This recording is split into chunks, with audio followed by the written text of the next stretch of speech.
荣城的秋老虎咬着人，岷江上游的新叶大桥工地却比江水还凉，三溅三塌，死了人，官家勒令停工。人人都传江里有女鬼扯着乔装跳舞，碎石滩上的风裹着一股子化不开的腥气。地产老板张国栋砸了重金，请驴山派的黄海头来做法，黄纸漫天撒，红金绿袄的法师立在滩上，剑边齐挥，工人们缩着脖子看，都盼着这尊大佛能镇住水里的脏东西。我站在人群最后，尖头的木鸟啄了啄我的衣领，我看着那法师装神弄鬼的模样，只觉得可笑。他们眼里的救命符不过是个连风水局都看走眼的半吊子。这桥的祸根从来就不是什么孤魂野鬼，黄纸漫天飞舞，轻飘飘落入岷江翻滚江水，转瞬便被吞没。岸边驴山派红头法师黄海头系红巾，身着绿袄蓝裙。天灵灵地灵灵，庐山弟子点神兵，法剑一出鬼神惊，金鞭落地煞气平。天上三起日月星，通天透地鬼神惊，诸神衔剑低头拜，恶煞逢之走不停。我眯着眼看，尖头的鲁班木鸟蹭了蹭我的耳廓，让围观的工人和老板张国栋都脸生屏气，连大气都不敢喘。一番施法后，黄大师从法坛取碗，倒扣在地，大喝一声，用宝剑将其刺碎。四片四溅，他吐一口浊气，收了法器，闭目立在原地，一言不发。他沉得住气，旁人却早被熬得心焦。大热的天，每个人的后颈都冒着凉汗，黏腻的汗湿了衣衫，贴在身上难受得很。这座大桥遭到现在三溅三塌，设计院的专家来了一波又一波，查遍了角角落落，愣是找不出半点原因。3天前的坍塌更狠，直接砸死了一名工人。相关部门的停工令下得又快又狠，工人们人心惶惶，早没了干活的心思。此前还有工人深夜撞见江里有白影跳舞，吓得神志不清。如今工地上的人个个都认定是水里的脏东西在拦路。他就是个小老板，造这座桥本是为了拿下江对岸的开发地，桥建不成，地批不到，他这趟就是赔了夫人又折兵，血本无归。也正是如此，他才花了重金把黄大师请来了这里做法消灾。终于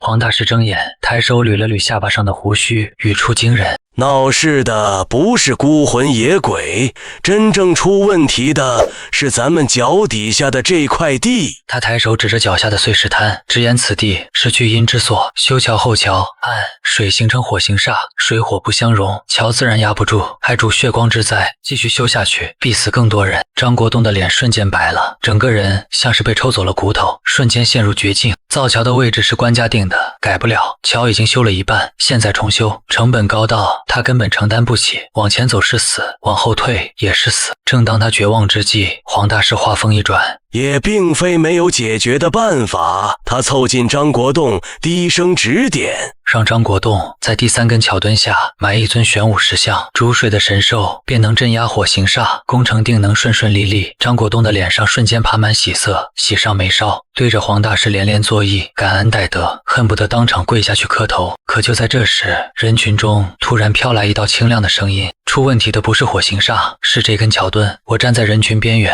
声音不大，却清清楚楚砸进每个人的耳朵里。众人循声望去，目光齐刷刷落在我身上。我穿着白色的旧衣服，看着有些穷酸，板寸头，小麦色的皮肤，斜挎着一个布包，肩头还站着一只怪异的木鸟。我是刚被招进工地的严守一，今天刚来，还没干过半点活。张国栋的脸立刻沉了下来，满心的欢喜被搅散，顿时心烦意乱，对着我怒斥：毛头小子懂什么？工头也立刻从人群里钻出来，指着我的鼻子骂街。黄大师则满脸高深，嘴角扯着嘲讽的笑，扫了我一眼，轻飘飘道：不过是看了几部小说就敢妄议风水，不知天高地厚。我面露不爽，心里的火气往上冒，寸步不让，迎着他们的目光硬刚。错了就是错了，你看不出来是因为你道行浅，你们不听我的，工地迟早还得出事。工头被我噎得气急败坏，跳着脚喊，扬言要把我这个吃了3盒盒饭啥活没干的混小子踹出去。我见众人根本不信我，多说无益，转身便走。谁知工头突然脸色大变，拔腿追了上来，众人还以为他是服软求我留下，凑着头看热闹。结果工头追上来，竟是伸手抓着我，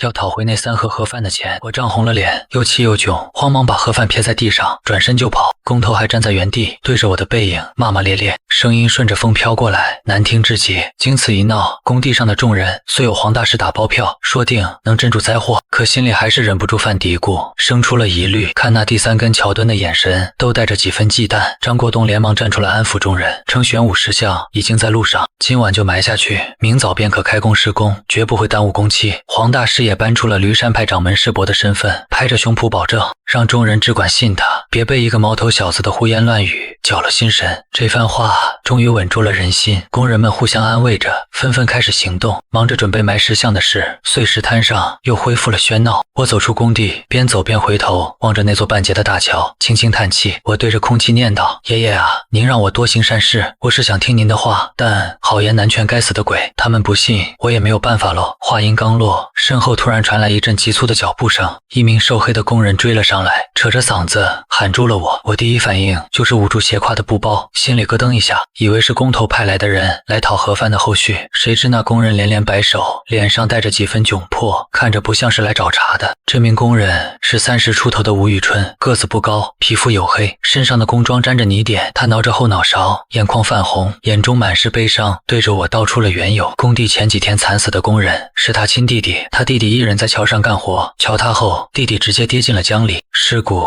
至今都没寻到。工头给了他20万，让他别再提捞尸的事，以免拖慢工期。他想着家里的爸妈要养老，一时糊涂，便稀里糊涂答应了。可这些天他夜夜做噩梦，梦见弟弟浑身湿漉漉的，站在他面前寒冷，问他为何不找自己，心里又悔又痛，熬得整个人都脱了形。吴玉春说着，抬手抹起了眼泪，泪水砸在地上，晕开一小片湿痕。他坦言自己不会水，工地上也没人愿意帮忙捞尸，只求我能帮他捞回弟弟的尸体，能让弟弟入土为安。我挑眉反问他为何不找黄大师。吴玉春憋了半天，吐出一句：“黄大师收费太贵。”我看着吴玉春的面相，眉眼间无奸恶之气，倒像是个老实人，心里便松了口，答应了帮他捞尸。我问起吴玉春身上带了多少钱，吴玉春翻遍了口袋，只找出皱巴巴的80几块零钱，捏在手里，面露愧疚。我却摆手：“不用了，这点就够了，我不能收太多钱，会遭天谴的。”我叮嘱吴玉春，白天阳气太重，江里的东西藏得深，难捞尸，让他晚上准备好弟弟生前的衣物，再到江边折几根梧桐树枝，晚上我带他去捞尸。吴玉春连连点头，千恩万谢。这时工地那边传来了招呼干活的声音，他不敢耽搁，又对着我拱了拱手，便匆匆赶了回去。我独自来到岷江边，靠着栏杆望着翻涌的江水，若有所思。江风裹着水汽吹过来，带着一股子冷意。尖头的木鸟安静地立着，一动不动。片刻后，我取下尖头那只惟妙惟肖的木鸟，低头在木鸟耳边轻声说了几句，声音压得极低，只有我和木鸟能听见。随后我手做法印，指尖凝着一点气，将木鸟朝着江面用力扔去。就在木鸟即将落入江水的瞬间，它竟突然扑腾着翅膀，活了过来一般，振翅飞了起来。江风骤起，卷着木鸟朝着兴业大桥的方向飞去。暮色渐浓，木鸟背上刻着的鲁班2字在昏暗中格外清晰。而大桥的第3根桥墩下，江水正咕嘟咕嘟地冒着泡，诡异的水声顺着风飘过来，像是有什么东西正憋着劲，即将从冰冷的江底钻出来。入夜，岷江岸边余热未散，探照灯旁飞虫盘旋，卡车载着玄武石像驶来，吊车将其吊至半空，工人正准备埋入江底。张国栋满头大汗，身旁黄大师却面不改色，那副仙姿让他羡慕不已。黄大师淡淡解释，受火行煞影响，玄武石像入水，工程便无后顾之忧。张国栋欣喜道谢，承诺即刻结款，想借机攀上黄大师这层关系。他刚入行，深知房地产生死攸关风水，花几百万求个心安，实属常态。工地不远处，吴玉春揣着大包蹲在岸边，抽着烟，神色焦灼不安。严守一缓步走来，道袍纤尘不染，如同黄大师一般，身上竟无半分汗珠。吴玉春刚开口便被打断，严守一追问他准备的东西是否齐全。吴玉春递过布包，里面装着死者衣物、梧桐木，还有3盒余温的盒饭。俺怕你饿，晚饭时多拿了3盒给你。吴玉春憨厚地挠了挠头。严守一心中一动，他自幼缺路，纵使有本事，也常常食不果腹。他躲到角落摆弄梧桐木，吴玉春只瞥见一根红得似血的红线。片刻后，严守一拿出一个简陋的梧桐木人偶，吴玉春恍惚间竟看到了王帝。严守一用死者衣物缝了件小衣服套在人偶身上，吴玉春眼眶瞬间红了。按我说的做，别怕，咱捞的是亲弟弟，他不会害你。严守一叮嘱道。吴玉春打了个寒战，大热天里竟浑身透凉，直冒冷汗。严守一将系着红线的人偶扔进江中，人偶入水瞬间猛地沉入江底。喊你弟弟的名字，大声点。严守一的声音带着不容置疑的威严。吴玉春浑身发抖，扯着嗓子嘶吼：玉林，玉林，快回来啊！喊全名，严守一的声音再次响起，字字铿锵有力。吴玉林，回来哟！吴玉林，回家哟！悲伤与凄凉随着嘶吼倾泻而出。严守一死死拽着红线，紧盯江面，此法竟与农村的叫魂之术颇为相似。吴玉林溺死江中，魂无所归，怨气缠身，这才导致尸体久久无法浮起。3分钟过去，吴玉春嗓子早已喊哑，正要停歇，严守一却突然开口：“江底下有什么东西？”他对着空旷的江面平静地问道。吴玉春顺着目光看去，滩涂上赫然印着一双朝向严守一的脚印。弟弟啊，你死得好惨啊！吴玉春见状，当场崩溃大哭起来。别嚎了，再吼下去，你弟弟怕是要被你吼得魂飞魄散了。严守一厉声制止。吴玉春连忙紧声，死死咬着嘴唇，连大气都不敢再喘一口。严守一盯着脚印，低语交谈，有几个是夫妻，明白了。你哥哥托我找你的尸体，该起来了，钱的事我会帮你安排妥当。他手捏法印，口中念起咒语，语气铿锵，字字清晰无比。赤地养气，黑地通血，千里童子送魂来。起，咒语落毕，严守一猛地拽起红线，江水中的木偶应声缓缓浮起。不远处的江面上，一个黑乎乎的东西浮了上来，正是吴玉林的尸体。尸体与人偶姿态一模一样，面朝下，抬着左手，仿佛被红线死死拽住。吴玉春激动的扑通一声跪下，对着严守一不停的磕头道谢：“快去捞尸吧，别耽搁太久被江水冲走，那样我也没办法了。”严守一笑道。吴玉林怨气已消，若是这时候再弄丢，便真的再也找不回了。吴玉春连忙跳上小船，奋力划向弟弟的尸体，满脸急切与悲戚。严守一点燃一支香烟，目光从吴玉春背影缓缓移向工地方向。工地上巨大的玄武石像依旧悬在半空，眼看就要被放入江底。他望着那尊石像，长叹一口气，语气无奈：“阎王要你们3更死，我不敢留到5更。爷爷说了，我身上的孽债已经够多了，再多管闲事，怕是要万劫不复。”玄武石像悬于半空，麻绳系身，下方小船上的工人正死死拽绳控制位置。黄大师掐指凝神片刻，对着吊车司机高声喝喊：“吉时已到，放石像！”吊车司机叼着烟，慢悠悠操控吊杆，玄武石像缓缓向江面沉降。石像即将触水的瞬间，异变陡升，那股短暂的平静瞬间被打破。系住石像的麻绳突然嘣的一声崩断，几吨重的石像如巨石坠江。石像落水的轰鸣凄厉如冤魂哭嚎，巨浪席卷，瞬间掀翻了数艘小木船，船上的工人尽数被浪拍入江中，不会水的几秒钟内便没了踪影。串串气泡被江底漩涡搅得粉碎，凄惨的求救声此起彼伏，响彻江面。江水翻涌如同沸腾的油锅，落水的工人拼命想爬上岸，却被无形力量死死拽向江底。张国栋吓得双腿发软，几乎站立不稳，颤声向身旁的黄大师询问变故。黄海脸色惨白如纸，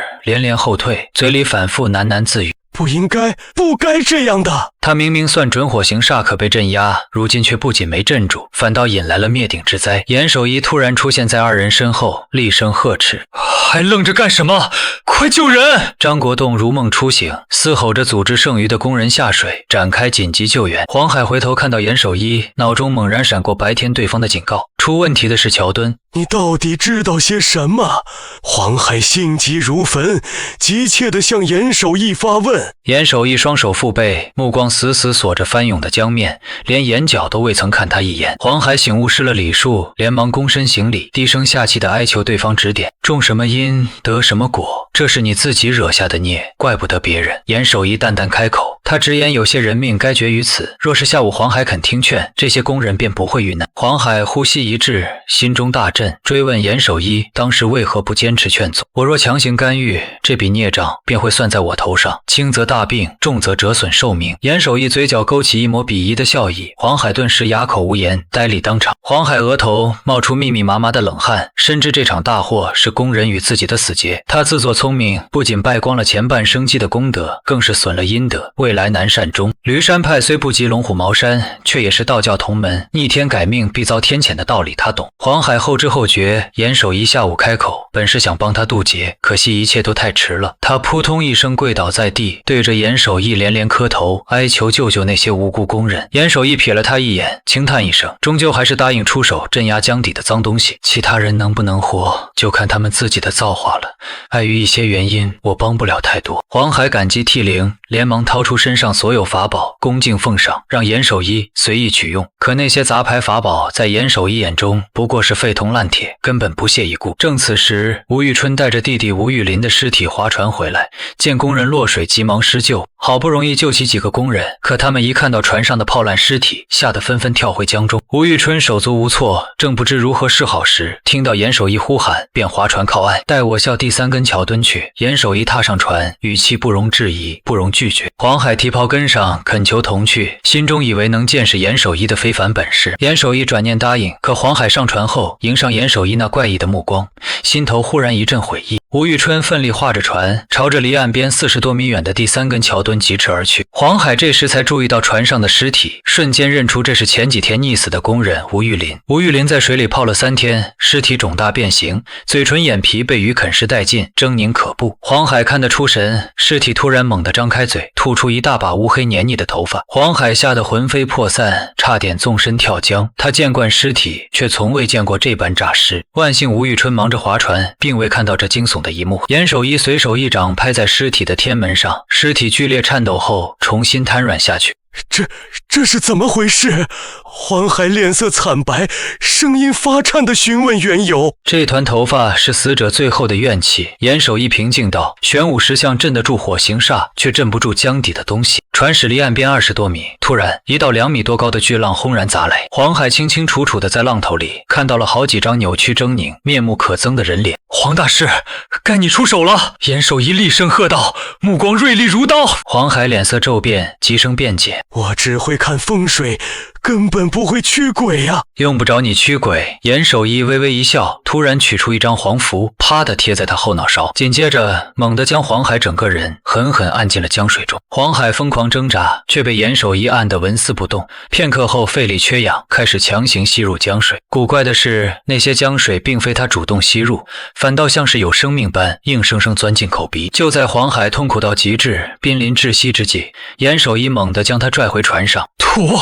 严守一厉声喝喊，命令他吐出腹中污物。黄海捂着胸口疯狂呕吐，竟从口鼻吐出比吴玉林嘴里还多的黑发。到最后没了力气，他竟直接伸手从肚子里猛扯，缕缕黑发不断涌出，淹没半个身子。黄海此刻悔得肠子都青了。原来严守一带他来是拿他来挡灾的。虽然黄海受尽了非人的痛苦，但那道巨浪却悄然退去，船上3人幸免于难。严守一见黄海没死，便不再理会他，纵身跳上了桥墩。他从包里取出一杆象牙毛笔，笔杆温润如玉，笔头黑中透红。严守一用笔尖狠狠划开手掌，蘸着自己的鲜血，在桥墩上龙飞凤舞地写下5个大字。5个大字：泰山石敢当，赫然映入眼帘，气势如虹，镇住全场。顷刻间，原本翻涌如沸的江面骤然平静，江水缓缓恢复了秩序。沉入江底的玄武石像稳稳落定，救援工人趁机将幸存者纷纷拉上船。可江面上依旧隐约漂浮着几具冰冷的尸体，触目惊心，惨不忍睹。黄海缓过一口气，望着眼前的惨状，忍不住跪在船上痛哭流涕，不知是为那些溺死的工人悲叹，还是为自己即将背负的阴债而哀嚎。吴玉春也满心悲凉，溺死者中必有他的熟人，中午还一起说笑吃饭，如今已是阴阳两隔。严守一微微叹气，开口道：别哭了，事情还没完，我的字只是暂时镇压，要彻底解决这江底隐患，还得等天亮。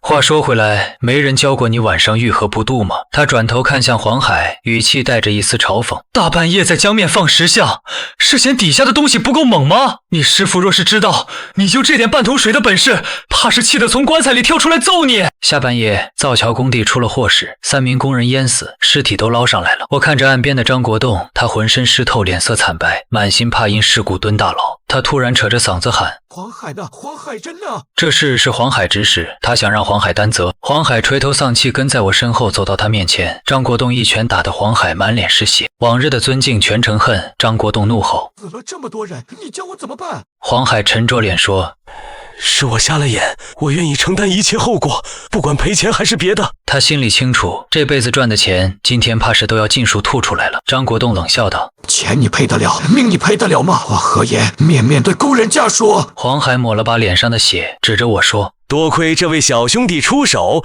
不然死的人更多。张国栋愣了，在他眼里，我只是下午胡言乱语的乡巴佬。之前揍了我的工头骂道：黄大师，你糊涂了，这小子就是乌鸦嘴，多嘴惹祸。黄海看着他摇头，心里叹好言难劝该死的鬼，这工头只是命硬才没死。黄海严肃道：小兄弟有真本事，是他平息了江水，不信看第3根桥墩。众人望去，桥墩上是我用精血写的“猩红泰山石敢当”5个大字，这字是正气化身，寻常自己镇不住的江邪被这精血字堪堪镇压。获救工人回过神，纷纷说见我写字后江水就平了。吴玉春也站出来作证，他说我帮他找到了弟弟的尸体。众人这下彻底信服了我这个无名小子。张国栋冷静下来，对我道：小兄弟，之前看走眼，我道歉，你有法子我都答应。我看了看他的面相，善人相却带断眉，命中必有劫难，便开口提点：造桥修路是善人之举，你造桥虽有目的，却也造福一方，我是来助你渡劫的。张国栋喜不自胜，忙让人拿了2份盒饭给我。我本就空着肚子，毫不推辞，端起盒饭边吃边说：下午看过，这里风水不错，有火行煞，玄武石像镇压没错。那黄海欲言又止，他也疑惑问题究竟出在了哪里。问题出在第3根桥墩底下。我嘴角沾着米粒，用筷子指着桥墩发问：我问你们，打这根桥墩之前，是不是从江底下挖出什么来了？张国栋一脸茫然，他身边几个落水的工人却是瞬间脸色大变，面露惧色。黄海立刻拽住他们：你们知道些什么？赶紧从实招来，别再隐瞒了。那几名工人吓得脸白，忙说：挖桥墩时挖出烂棺材，只有一具白骨，扔了烧了，没上报。张国栋指着他们，半天说不出话，心里只剩2声造孽，只觉这事闯大了。工人们又说，淹死的3个工人都是扔骨头的，他们只烧棺材才侥幸活下来。张国栋按着胸口，满是佩服。小兄弟果然料事如神，一眼就看穿了症结。别拍马屁了，我摆了摆手，继续说出背后的缘由。桥墩下还有1口棺材，这2口棺材葬在一块100年，多半是夫妻，生前恩爱，死后求咒，想永世团聚。你们挖了1口棺材，破了咒，搅了安宁，让夫妻俩分离，他们自然恨极了你们。幸存的工人瑟瑟发抖，又往远处挪了挪，生怕江底的冤魂上岸找他们寻仇。张国栋忙问：那有什么解决的办法吗？小兄弟，你快给指条明路。拆桥墩、挖棺材、找风水宝地、迁坟种咒，黄大师肯定会这本事。我笑道：岸边就不错，往后多烧纸钱，夫妻俩说不定还能帮你照看这座大桥呢。黄海忍不住说：可之前挖上来的那具白骨已经被扔了，该怎么办？你别告诉我你不会寻尸之法，别让我再看不起你了。我幽怨地看着他。黄海讪笑点头，他本就会寻尸之法，想要找到那具白骨难度本就不大。可张国栋被黄海坑过一次，哪里还敢信他，立刻拉着我，满脸急切：小兄弟，要不还是你亲自出手吧，你要多少钱我都愿意出，绝不还价。别张口闭口钱不钱的，谈钱多俗。我笑道：爷爷说办事收钱随缘，讨口饭吃就好。我吃了你的饭就是受了恩惠，出手帮你是情理之中。黄大师只是这次看走了眼。黄海满心愧疚，想着这事过了，便闭关修炼积德，弥补这次犯下的过错。见张国栋还是满脸不放心，我又说：最近我就在荣城待着，有事随时联系我。那行那行。张国栋松了口气，手还攥着我，生怕我一转眼就跑了。黄大师，我喊了一声，想让他帮我做2件事。黄海连忙弯腰，面露恭敬：您可真是折煞我了，在您面前我可担不起大师这个称号。繁文缛节就省了吧，我有2件事需要你帮忙。我直截了当说出来意。您尽管吩咐，上刀山下火海，我都绝无二话。黄海此刻只想抱紧我这条大腿。我竖起2根手指：第一，完事以后替今日淹死的3名工人好好超度一下。应该的，应该的。黄海连连点头，这事就算我不说，他也会记在心里去做。第2件事，你是荣城本地人，人脉广，我拜托你帮我找一个人，他叫陈大为，今年53岁，鼻子左边长了个大痣，右腿是瘸的，是个算命先生。黄海刚要应声答应，张国栋就抢着说：小兄弟，这找人的事我帮你办。在他眼里，我更是值得拼命结交的高人，能效劳的地方绝不愿落于人后。我给你们留个手机号，不管你们谁找到了，随时都可以给我打电话。我想着多个人帮忙多条路，今后或许要在荣城待很久，结交些朋友也挺好。事情谈妥，我没打算多留。张国栋有心留我吃饭，可江边还躺着3具尸体，眼下这光景，他实在没那个心情设宴。我抱着几盒盒饭转身就要走，黄海快步追了上来，凑近我压低声音问：小兄弟，你莫非是鲁班传人？他看我用泰山石敢当镇煞，又使出些他没见过的手段，便心里有了这个猜测。面对他的试探，我没有直接回答，只是淡然一笑，回答：我敢说，怕你不敢听。